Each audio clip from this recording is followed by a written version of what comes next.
Barka da zuwa cikin sabon shiri na bitan labarai sakamakon hutawar da jaridu suka yi daga ranar 4 zuwa 10 ga watan Satumban shekarar 2022. Bari mu fara shirin da jaridar Murya mai fita a kullum mai lamba 185 ta ranar Juma'a 9 ga watan Satumban shekarar 2022 a cikin shafi na 3 inda ta yi zancen wata galaba da aka samu kan batun yaƙi da ta'addanci sakamakon irin salo da hikimomin shugaba Muhammad Bazoum.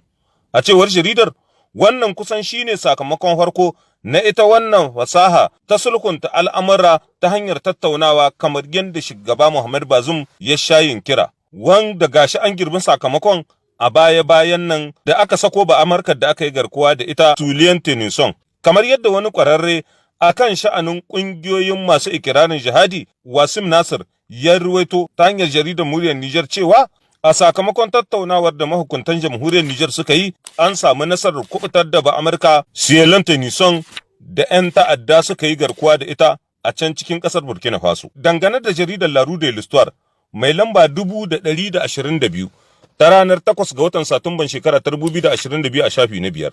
tana mai sanar da mu cewa shugaban jamhuriyar Muhammad Bazoum ya kara fasahar nan ta ɗan Nijar ya ci da ɗan Nijar turwa 'yan a cewar jaridar mai huta so biyu a kowane mako, wadda ke sanar da mu cewa shugaban ƙasa Muhammad Bazoum ya halarci taron koli kan harkar noma a Afirka a Gara karo na 12 a birnin Kigali na ƙasar Rwanda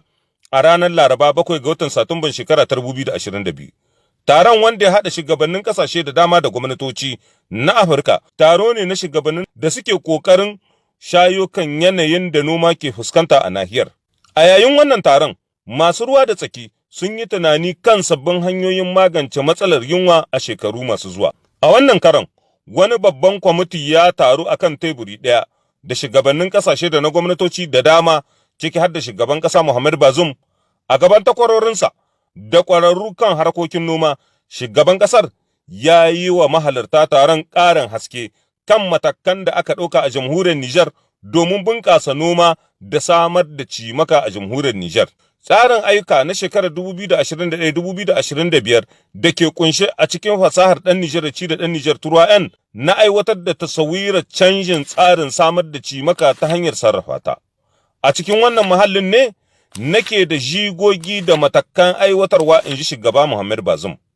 A nata bangare, jaridar Le Potentiel ta mako-mako a cikin fitowarta ta 51 ta ranar 6 ga watan Satumban shekara 2022 a shafi na 3 ta ba mu labarin taron da Firaminista ya jagoranta, kamar yadda jaridar ta ruwaito, wadda ta ci gaba ta hanyar kawo mana rahoton cewa an gudanar da zaman farko na shekarar 2022 na Majalisar Tattaunawar Siyasa ta ƙasa CNDP a ranar Juma'a 9 ga watan Satumban shekara 2022 a cikin ɗakin shawara na fadar Firaminista. Don haka shugaban gwamnati, shugaban Majalisar Tattaunawar Siyasa ta ƙasa CNDP ya aika da wasiƙu tun a ranar 30 ga watan Agustan shekara 2022 zuwa ga shugabannin jam'iyyun siyasa masu rinjaye da na adawar siyasa da kuma marasa alaƙa 'yan baruwana.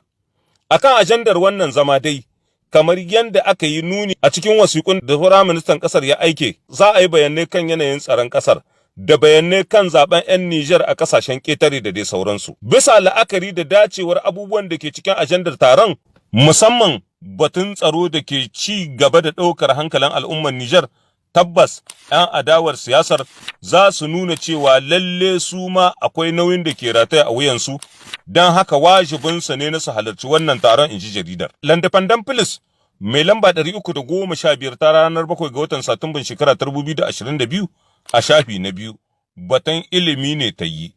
tana mai sanar da mu cewa a jihar Agadez ne aka gudanar da taron shekara-shekara na shugabannin ma'aikatar ministan ilimi ta ƙasa dangane da sauye-sauyen da aka yi a fannin a ƙarƙashin jagorancin shugaban ƙasa Muhammad Bazoum. Taron na shekara-shekara na jami'an tsakiya da na ma'aikatar na nufin yin la'akari da ayyukan da aka aiwatar a fannin da suka wakana a cikin gajere, matsakaici da kuma dogon lokaci na tsarin ilimi na jamhuriyar Nijar tun daga tushe, in ji jaridar mai zaman kanta, wadda kuma ta ƙara da cewa ƙalubalen suna da yawa idan muka yi la'akari da ƙididdigar da babban sakataren ma'aikatar ministan ilimi ta ƙasa ya tunatar a wajen buɗe taron.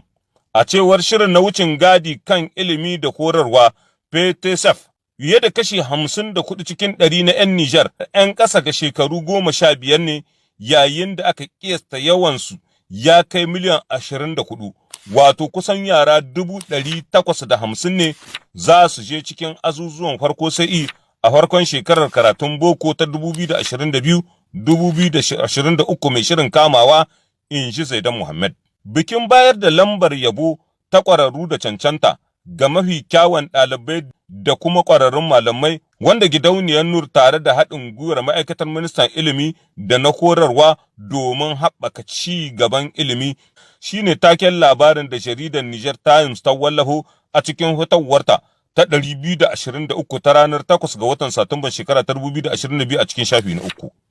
Wannan taron, kamar yadda jaridar ta rubuta, wanda ya gudana a jajibirin fara karatun shekara cikin makarantu, ya sa an bayar da lada da tukuci ga masu ƙwazo a makaranta, in shi uwar gidan shugaban ƙasa Khadija Bazum a jawabinta na ƙaddamarwa.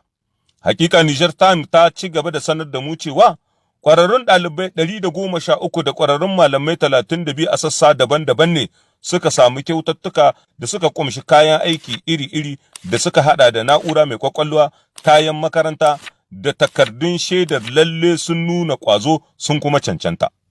Ita kuma jaridar Le Troisième Œil mai lamba 400 mai kwanan wata 7 ga Satumban shekara ta 2022 ta ruwaito cewa muhimmiyar dangantakar da ke tsakanin Muhammad Bazum da Isuhu Muhammadu na hana ma 'yan adawa rumtsa idanu. A cewar jaridar, masu adawar na ci gaba da ganin abin da ba sa so a cikin tsarin tafiyar da mulkin Renaissance. Ana iya auna dawwamamman raɗaɗin da suke ji ne ta hanyar nuna baƙin cikinsu da shakuwar. Suna masu son cimma burinsu, wato karya kyakkyawar alaƙa tsakanin Muhammad Bazum da Isuhu Muhammadu. Kamar wata irin ramuwar gayya ce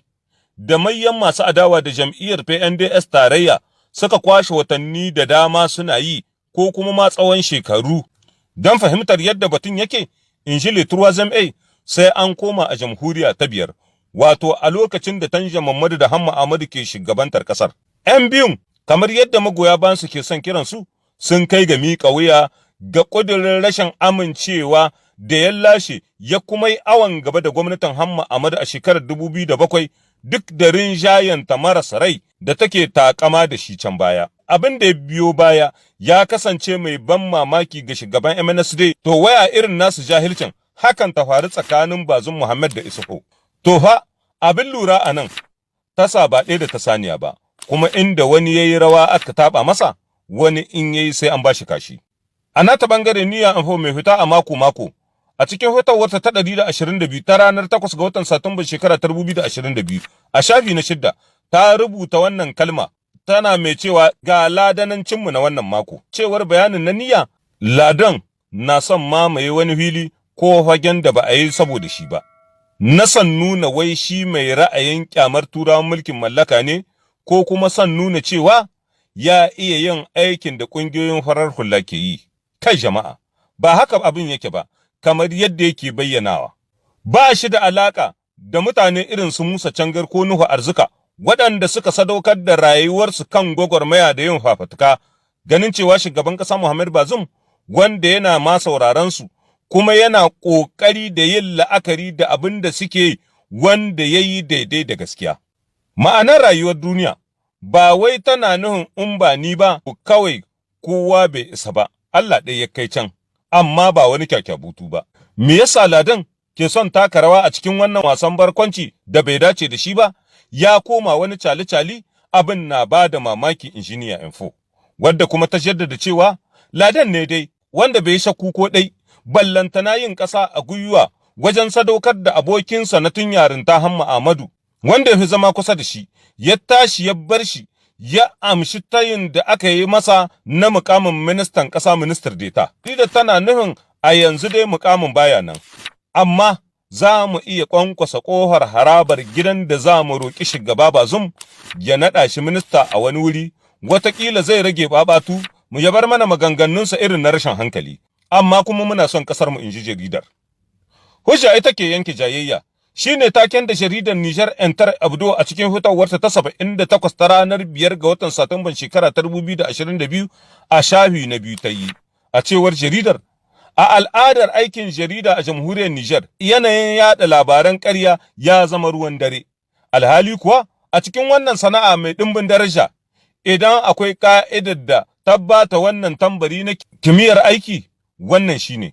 Faɗar gaskiyar al'amari wajibi ne, amma kuma bayyana ra'ayi ko sharhi ‘yancin mai yin sa ne. Bisa ga wannan ƙa'ida, in shi jaridar dole ne ɗan jarida ya mutunta gaskiyar abin da ya faru, ba ya gurɓata labarin ko kuma ya ƙirƙiro irin nashi kaɗai. Dole ne a sarrafa labari, a bincika kuma a tabbatar da shi. Idan ko ba haka ba, in shi Nijar ‘yantar, ɗan jarida zai koma yaɗa labaran ƙarya da na ɓatanci da zage-zage da dai sauransu. Laifukan da aka aikata ta hanyar jarida, doka ta hana liƙe ɗan jarida, amma kuma akwai tara. Abin damuwa ne a yau ganin a cikin jaridunmu, a cewar jaridar, wasu marubuta ko 'yan jarida suna ƙirƙiro da kuma karkatar da gaskiya, in shi Nijar ‘yantar Abdo. Da wannan muka zo ƙarshen shirin na wannan mako, sai kuma lokaci na gaba idan mai girma ɗaukaka yarda.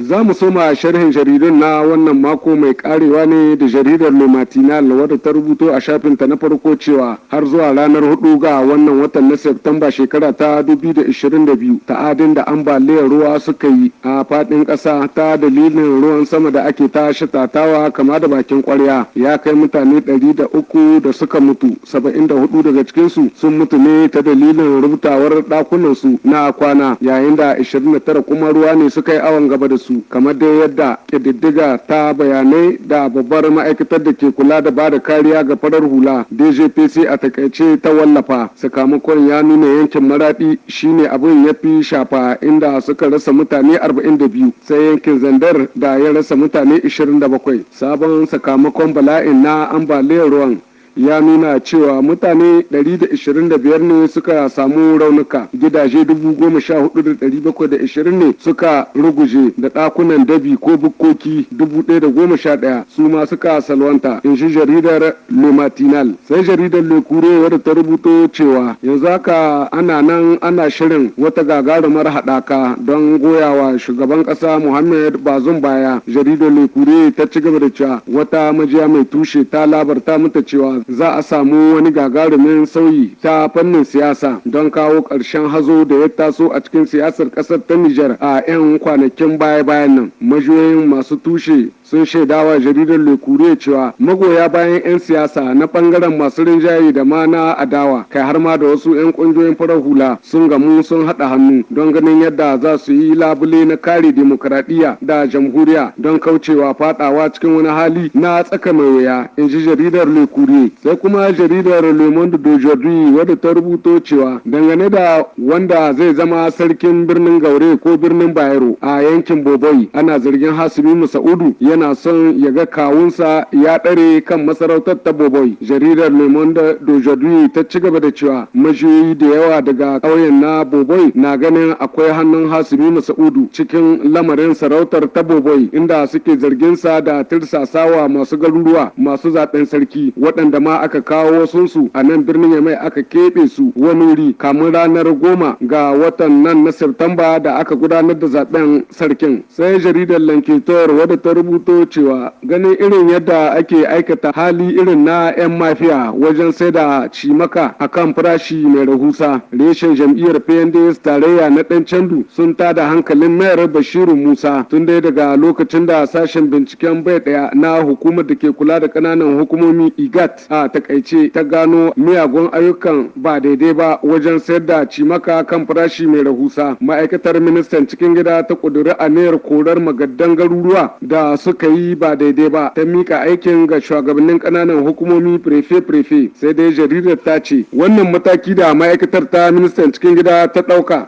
yana da wuya ya tabbata ko a yi aiki da shi, inda kamar a garin ɗan Candu kwamiti ne suka girka ƙarƙashin mayar Bashir Musa, wanda shine ke kula da sayar da cimakar ta mutane da kuma ta dabbobi akan farashi mai rahusa. Jaridar Lanketar ta ƙara da cewa inda ana so a fayyace gaskiya kan wannan al'amarin na ɗan Candu don kawo ƙarshen maganar, gwamnan na Kwalo kamata ya yi ya baiwa jami'an tsaro na gendarmerie damar su gudanar da bincike, amma sai ya gwammace ya nemi daraktoci na gidan gona da na masu kula da kiwo da su kawo mashi rahoto kan wannan haraka. Sai jaridar Lukanar Amfiri wadda ta yi ayar tambaya a shafinta na farko cewa shin wai ko abba da baban shi sun soma kamfeni ganin irin 'yan kwanakin da Isu Muhammadu ya yi a jihar Tawa, kuma ana iya cewa tsohon gwamnan Maradi Zakar Umaru da ya ce Isu Muhammadu ba hutu ya je ba ya yi gaskiya, kuma ana iya cewa har yau Isu Muhammadu bai bar fagen siyasa ba ganin cewa ga kongre na PNDS tarayya na karatowa, shi yasa Isu Muhammadu ya sake dawowa da karfinsa cikin harkokin jam'iyyar. Jaridar Lukanar Amfiri ta ci gaba da cewa irin jawabin da shi Isu Muhammadu ya yi wa al'umma a can inda ya je shine ya fi ba da mamaki, ga kuma wakar da aka yi ta sawa tun ranar da ya je haye 'yan kwanaki wadda ciki ake gargaɗin duk mai son ya ci amana ɗan illela to tamkar sako ne zuwa ga waɗanda ake son sakon ya kai gare su. Ƙarshen sharhin jaridun na wannan mako kenan, sai ko mako mai zuwa idan Allah ya kai mu.